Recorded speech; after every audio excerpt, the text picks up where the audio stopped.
बिहार पंचायत चुनाव पर कोरोना का साया, बढ़ते संक्रमण के मद्देनजर पंचायत चुनाव हुए स्थगित। 15 दिनों के बाद समीक्षा कर फैसला लेगा राज्य निर्वाचन आयोग। आज से 7 दिन तक सैलून, स्पा, घड़ी, कपड़ा और मोबाइल की दुकानें रहेंगी बंद। डीसी, एसएसपी ने अधिकारियों को दिया नियमों का कड़ाई से पालन कराने का निर्देश। बिहार में दिनों दिन बढ़ रहा मौत का तांडव, बीते 24 घंटे में टूटा मौत का रिकॉर्ड, गई 56 जानें। बिहार में 12,222 लोगों की रिपोर्ट पॉजिटिव। और झारखंड में मची चीख पुकार, बीते 24 घंटे में कोरोना से 62 मौतें, राज्य में मिले 5,041 नए संक्रमित। नमस्कार, आप देख रहे हैं वीआईपी न्यूज और मैं हूं आपके साथ राखी लांबा। कोरोना संक्रमितों की जान बचाने के लिए रेमडेसिविर इंजेक्शन की किल्लत से जूझ रहे झारखंड के लिए एक अच्छी खबर सामने आई है। 26 अप्रैल को रेमडेसिविर के 10,000 डोज मिल जाएंगे। इसी बीच और 1 लाख डोज के लिए भी टेंडर निकाला गया है, जो 26 अप्रैल को खुलेगा।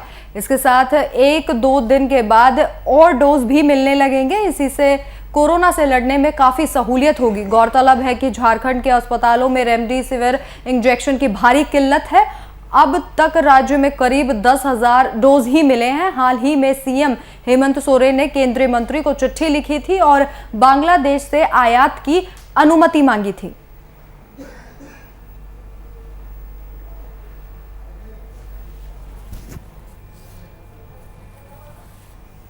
तो कोरोना संक्रमितों की जान बचाने के लिए रेमडेसिविर इंजेक्शन की किल्लत से जूझ रहे झारखंड के लिए एक अच्छी खबर।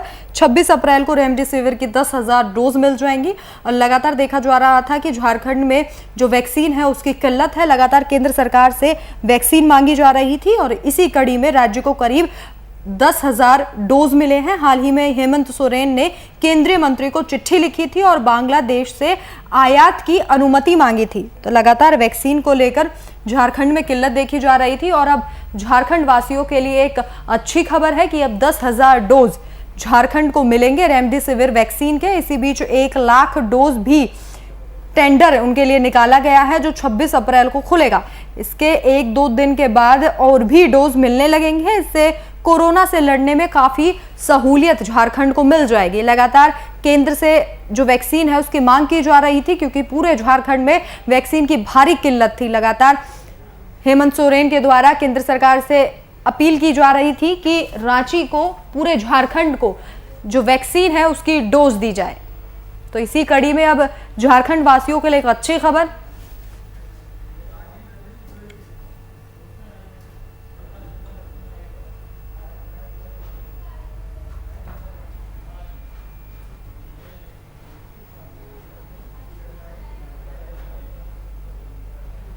तो इस खबर पर जानकारी साझा करने के लिए हमारे ब्यूरो चीफ राजीव रंजन हमारे साथ लाइव जुड़ गए हैं। राजीव जी, जिस तरीके की स्थिति झारखंड में देखी जा रही थी वैक्सीन को लेकर, ऐसे में एक अच्छी खबर सामने आई है कि अब रांची को, पूरे झारखंड को और ज्यादा वैक्सीन के डोज मिलने वाले हैं। देखिए, एक अच्छी खबर जरूर है, लेकिन जिस तरह से स्थिति पैनिक हो गई है और इस दवा को लेकर, इस इंजेक्शन को लेकर एक तरह से कहे कि अफरा तफरी मच गई है कि अगर वो डोज भी आ जाएगा तो झारखंड में कम पड़ जाएगा। क्योंकि जो सूत्रों से पता चला है हमारे चैनल को, हमारे लोगों को, कि इस वैक्सीन की कालाबाजारी भी उतना ही तेजी से हो रही है और कुछ रसूखदार लोगों के द्वारा, कुछ पैरवी वाले लोगों के द्वारा, जिनके अस्पताल भी हैं, उनके द्वारा इसको सीमित कर दिया जा रहा है और जो जरूरतमंदों को ये जो वैक्सीन है, जो इंजेक्शन है, वो नहीं मिल पा रहा है। तो ऐसे में कितने भी वैक्सीन आ जाए, लेकिन सरकार को जब तक मॉनिटरिंग नहीं रख पाएगी सरकार, तब तक वैक्सीन आने का कोई फायदा नहीं होगा और ये आम लोगों तक नहीं पहुंच पाएगा।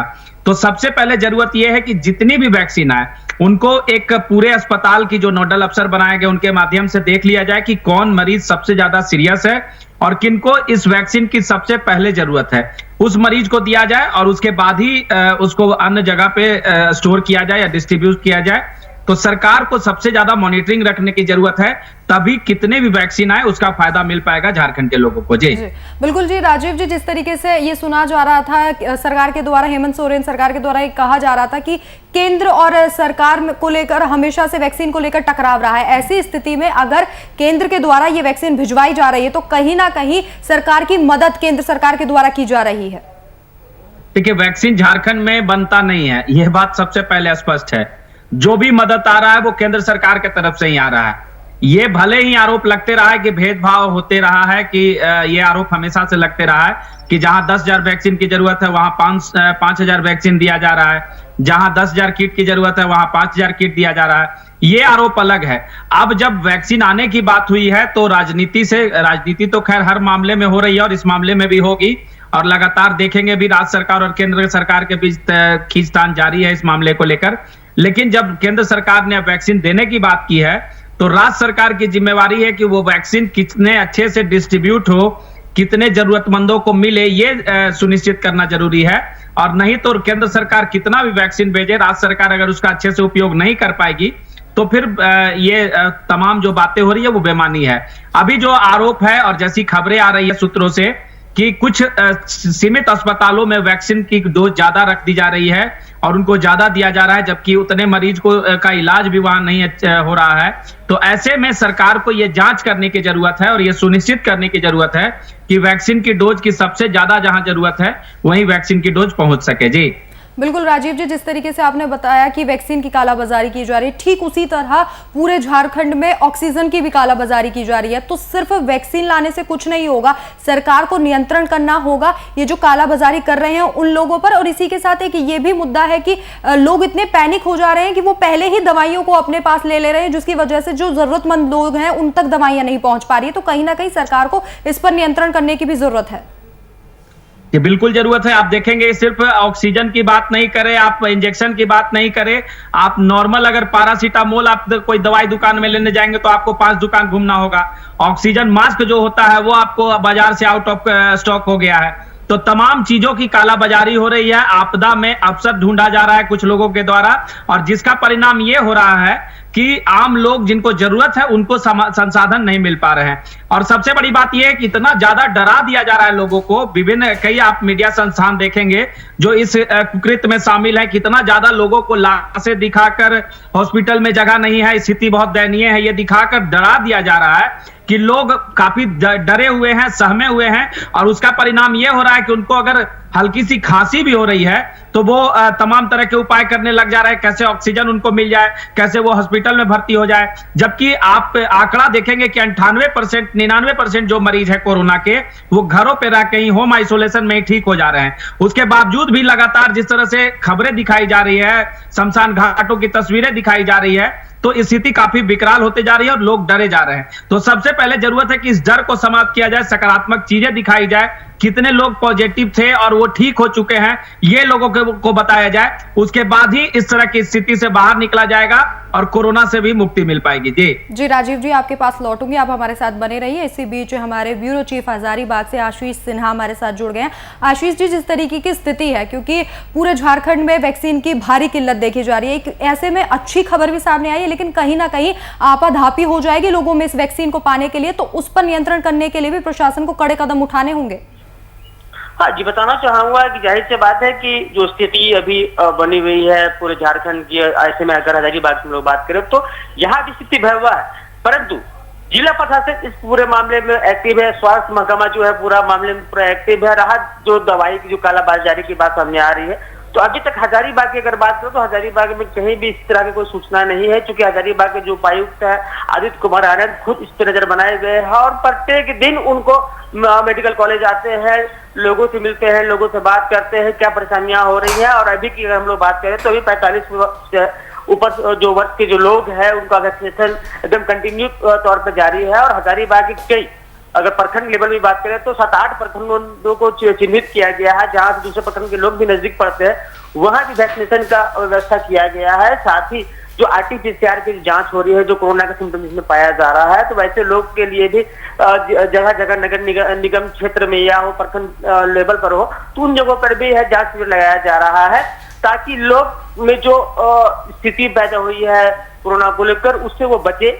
उसके बाद है प्रशासन के द्वारा जो माइकिंग भी करवाया जा रहा है कि आप घबराए नहीं, डरे नहीं, उसके लिए व्यवस्था स्वास्थ्य विभाग के द्वारा कर दिया गया है कि अगर किसी को सिस्टम मिल रहा है, नंबर जारी किया गया, उस नंबर से जाकर लोग संपर्क करें, विचार ले तो कई तरह की ऐसी बातें हैं कि जिला प्रशासन जो है सकारात्मक पहल इस कोरोना को लेकर कर रहा है। जी जी आशीष जी, 26 अप्रैल तक रेमडेसिविर की 10,000 डोज मिल जाएंगी, तो ऐसे में लोगों की कतारें लग जाएंगी वैक्सीन लगवाने के लिए। तो फिलहाल क्या कुछ इंतजाम किए जा रहे हैं कि भागा दौड़ी ना मचे और जो सोशल डिस्टेंसिंग है और जो कोरोना की गाइडलाइंस है उनका लोगों से पालन करवाया जा सके इस दौरान? तो जाहिर सी बात है कि चूंकि वैक्सीनेशन के लिए सभी लोग, चूंकि अगर मेरी खुद की बात की जाए तो मैं भी तत्पर रहूंगा कि चूंकि हर लोग चाहते हैं कि मुझे जिंदगी मिले, मैं जिंदगी से जिंदा जीऊं, अपने परिवार के साथ रहूं, तो कहीं ना कहीं आपत्ति होगी। मगर इसके लिए अगर बात करें हजारीबाग की, तो हजारीबाग में पूर्ण रूप से व्यवस्था की गई है, सोशल डिस्टेंसिंग का पालन किया जा रहा है।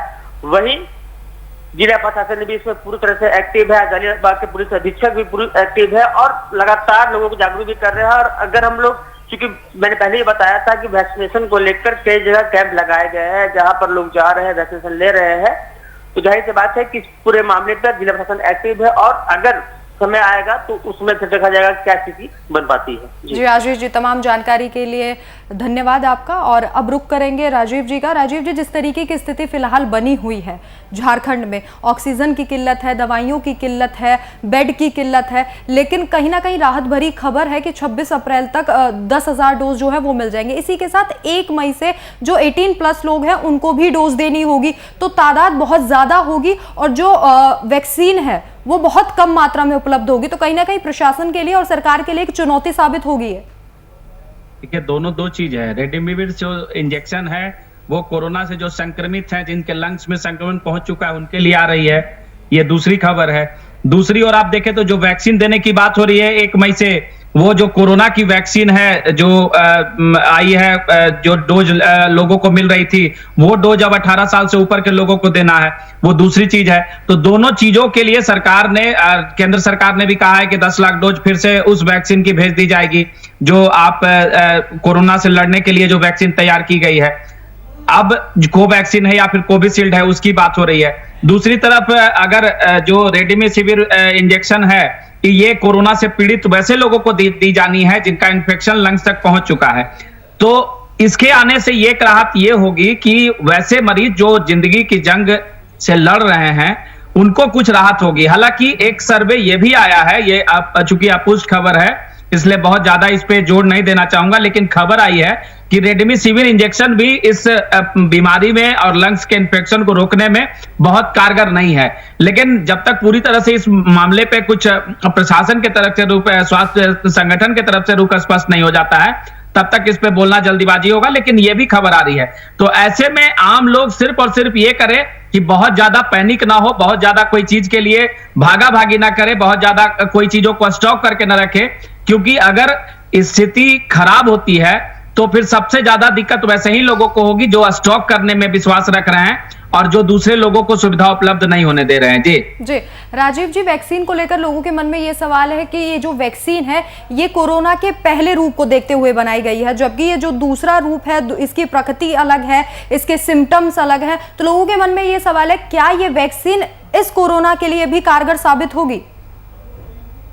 जी बिल्कुल, देखिए सरकार ने कहा है कि ये जो कोरोना का दूसरा स्ट्रेन आया है उसको भी इस वैक्सीन से रोका जा सकता है। अब सरकार ने ये बात कही है, जो वैक्सीन बनाने वाली कंपनी है उन्होंने ये बात कही है, तो जब तक कोई नया आंकड़ा सामने नहीं आ जाता है कि इससे रुक सकता है कि नहीं, हालांकि कई लोगों ने इंजेक्शन लिया है फर्स्ट डोज का, उसके बाद भी उनको कोरोना हो गया है, कोरोना वो संक्रमित पाए गए हैं।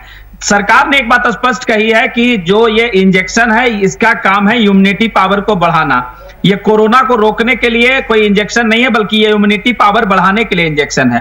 तो ऐसे में अगर आपकी इम्यूनिटी पावर बढ़ती है और फिर एक बूस्टर डोज दिया जाता है दूसरे डोज के रूप में, तो इम्यूनिटी पावर बढ़ती है तो आप कोरोना से लड़ सकते हैं। लेकिन ये बिल्कुल नहीं कहा गया है कि आप इंजेक्शन ले लिए तो आपको कोरोना नहीं होगा। कई लोग आप देखेंगे कि इसी कारण से निश्चिंत घूम रहे हैं कि उन्होंने वैक्सीन ले लिया, अब उन्हें कोरोना नहीं होगा, वो पालन नहीं करेंगे नियमों का, वो सोशल डिस्टेंस का पालन नहीं करेंगे, मास्क नहीं लगाएंगे तो उनको दिक्कत नहीं होगी। लेकिन एक बात स्पष्ट है यहाँ कि इंजेक्शन से आपकी इम्यूनिटी पावर बढ़ेगी, लेकिन कोरोना से संक्रमित होने से बचने के लिए आपको नियमों का पालन ही करना होगा। जी राजीव जी, तमाम जानकारी हमारे साथ साझा करने के लिए आपका धन्यवाद। तो लगातार जिस तरीके से कोरोना के मामले बढ़ते जा रहे हैं, ऐसे में झारखंड वासियों के लिए एक अच्छी खबर सामने आई है कि अब केंद्र सरकार की तरफ से 10,000 डोज और मिलेंगे और जिससे कोरोना संक्रमित लोगों को या फिर आगे जो लोग हैं उनको वैक्सीन लेने में मदद मिलेगी, क्योंकि लगातार रांची में पूरे झारखंड में वैक्सीन को लेकर किल्लत देखी जा रही थी। ऐसे में एक राहत भरी खबर ये सामने आई है झारखंड वासियों के लिए कि केंद्र सरकार के द्वारा जो डोज हैं वो राज्य तक पहुंचाई जाएंगी।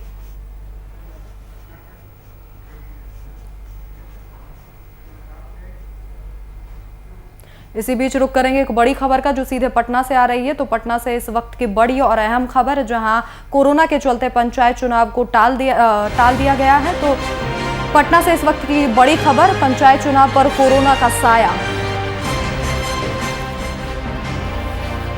बढ़ते संक्रमण के मद्देनजर पंचायत चुनाव स्थगित, 15 दिन बाद समीक्षा कर फैसला लेगा राज्य निर्वाचन आयोग। राज्य निर्वाचन आयोग ने जारी किया पत्र, निर्वाची पदाधिकारियों की ट्रेनिंग को भी फिलहाल स्थगित कर दिया गया है और 22 से 24 अप्रैल के बीच निर्वाची पदाधिकारी और सह निर्वाची पदाधिकारियों के लिए ट्रेनिंग प्रोग्राम रखा गया था, जिसे फिलहाल स्थगित कर दिया गया है, क्योंकि राज्य निर्वाचन आयोग के अधिकारी और कर्मचारी कोरोना संक्रमित पाए गए थे, जिसके बाद इस ट्रेनिंग प्रोग्राम को रद्द कर दिया गया है। आपको जानकारी दे दें कि पंचायत चुनाव पर कोरोना का साया दिखा है और बढ़ते संक्रमण के बीच पंचायत चुनाव को फिलहाल स्थगित कर दिया गया है। हालांकि 15 दिनों बाद हालातों की समीक्षा की जाएगी और उसके बाद राज्य निर्वाचन आयोग फैसला लेगा। तो इस खबर पर जानकारी साझा करने के लिए हमारे संवाददाता कुमार गौतम फोन लाइन पर मौजूद हैं। कुमार, जिस तरीके की बिहार में कोरोना को स्थिति देखी जा रही थी, ये एक अहम फैसला है कि पंचायत चुनाव को कुछ दिनों के लिए स्थगित कर दिया गया है, ताकि अगर कोरोना की स्थिति बेहतर हो जाती है राज्य में तो पंचायत चुनाव कराए जा सके।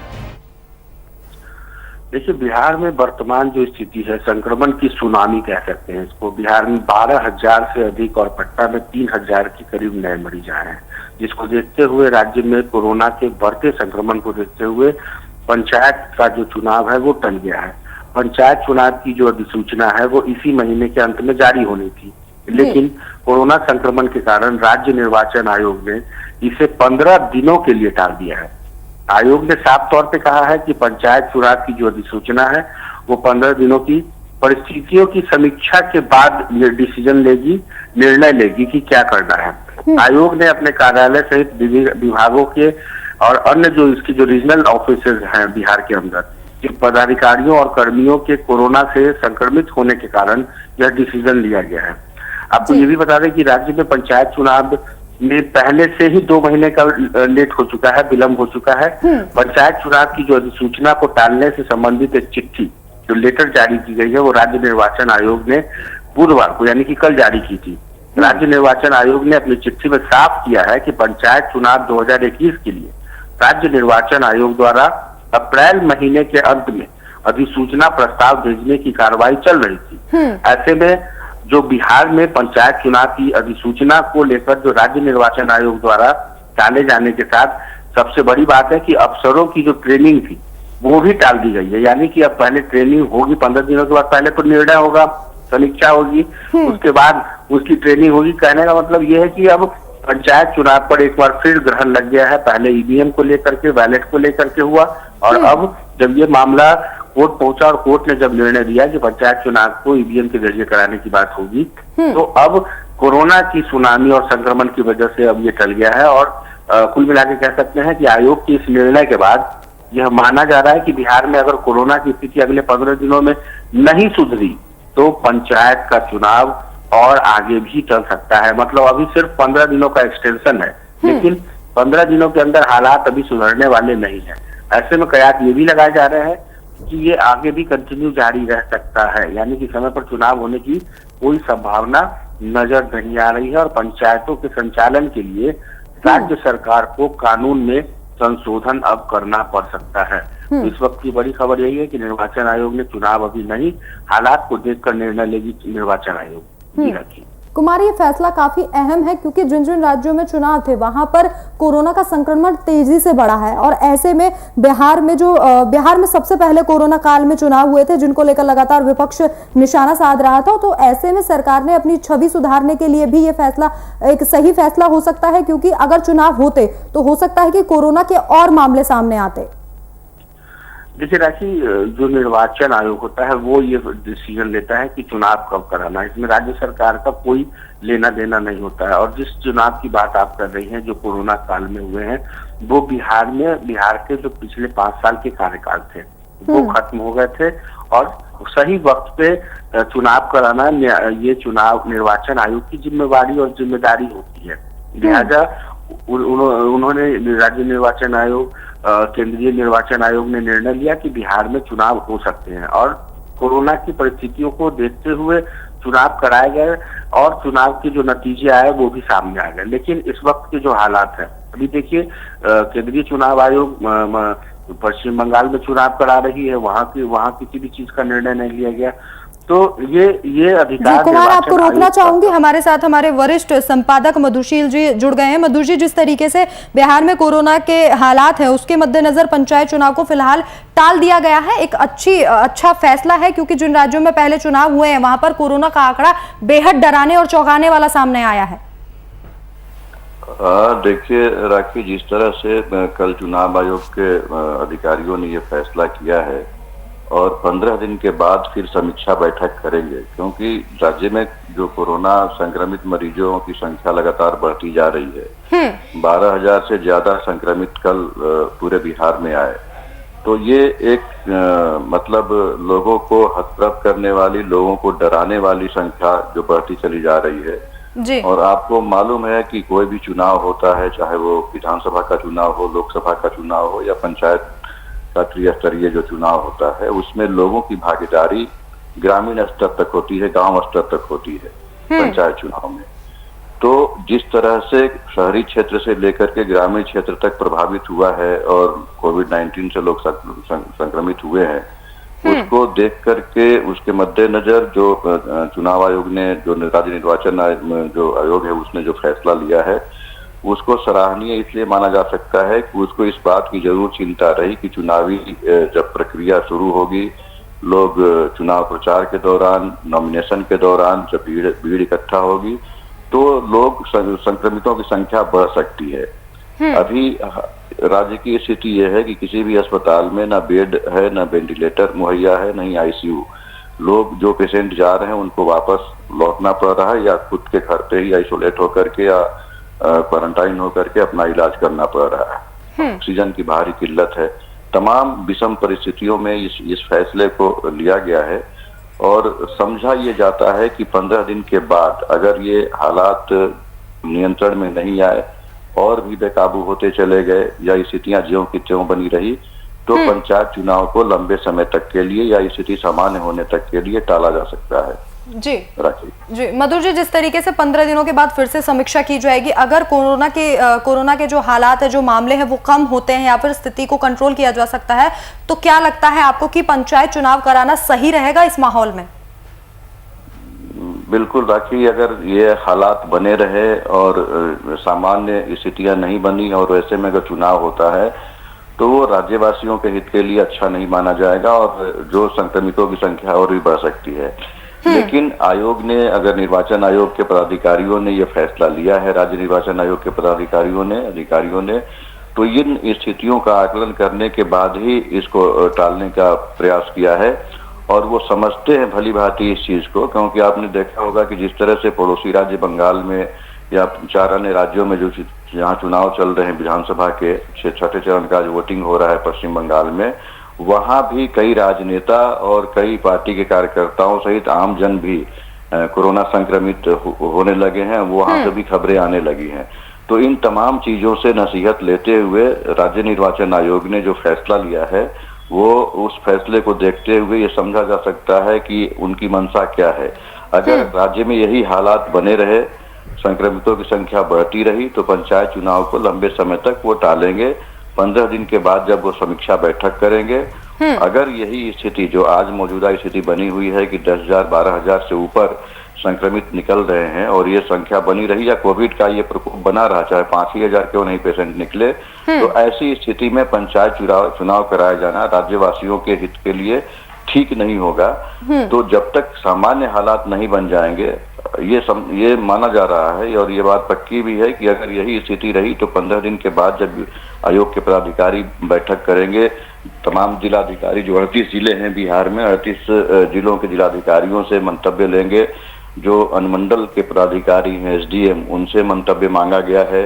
जो प्रखंड स्तर के अधिकारी होते हैं, बीडीओ और सीओ, क्योंकि कई प्रखंडों में क्या होता है, ब्लॉक में क्या होता है, वहां पे रिटर्निंग अफसर जो है वो वीडियो बनाए जाते हैं। पंचायत स्तर का जो नॉमिनेशन होता है, कई एसडीएम बनाए जाते हैं। तो ये तमाम लोगों से मंतव्य मांगा गया है। इनके मंतव्य 8-10 दिन तक 10 दिन के अंदर आ जाएंगे आयोग के अधिकारियों के पास। उसके बाद 15 दिन के बाद जब ये बैठक करेंगे तो उसमें ये निर्णय लिया जा सकता है। और इस 15 दिन में इसका भी आकलन होगा कि कोविड-19 की स्थिति क्या रही है, उसका जो सेकेंड स्ट्रेन है, इस लहर का कितना असर पड़ रहा है राज्यवासियों की, राज्य में कितने मरीज संक्रमित हो रहे हैं, कितने लोग मौत के मुंह में समा रहे हैं। इन तमाम चीजों को देखते हुए आयोग जो है वो फैसला लेगा कि क्या ऐसे माहौल में चुनाव कराया जाना उचित होगा या नहीं। लेकिन अधिकारियों की पूरी ये कोशिश है कि अगर ये इस तरह के हालात बने रहेंगे तो लंबे समय तक, मतलब स्थिति सामान्य होने तक, राज्य में जब तक नॉर्मल स्थिति नहीं हो जाएगी, सामान्य जनजीवन नहीं हो जाएगा,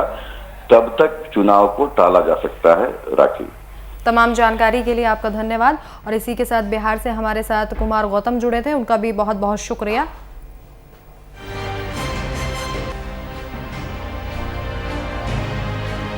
पटना से इस वक्त की बड़ी खबर आपको बता रहे थे, जहां पंचायत चुनाव को फिलहाल स्थगित कर दिया गया है। जिस तरीके से कोरोना के हालात लगातार बिगड़ते जा रहे थे, उसके मद्देनजर ये अहम फैसला राज्य निर्वाचन आयोग के द्वारा लिया गया है। और इसी के साथ 22 से 24 अप्रैल के बीच जो निर्वाचित पद अधिकारियों की ट्रेनिंग होनी थी वो भी रद्द कर दी गई है। राज्य निर्वाचन आयोग अधिकारी और कर्मचारी कोरोना संक्रमित पाए गए थे। फिलहाल इस वक्त के बुलेटिन में मेरे साथ इतना ही। देश और दुनिया की तमाम बड़ी खबरों के लिए देखते रहिए VIP न्यूज़। नमस्कार।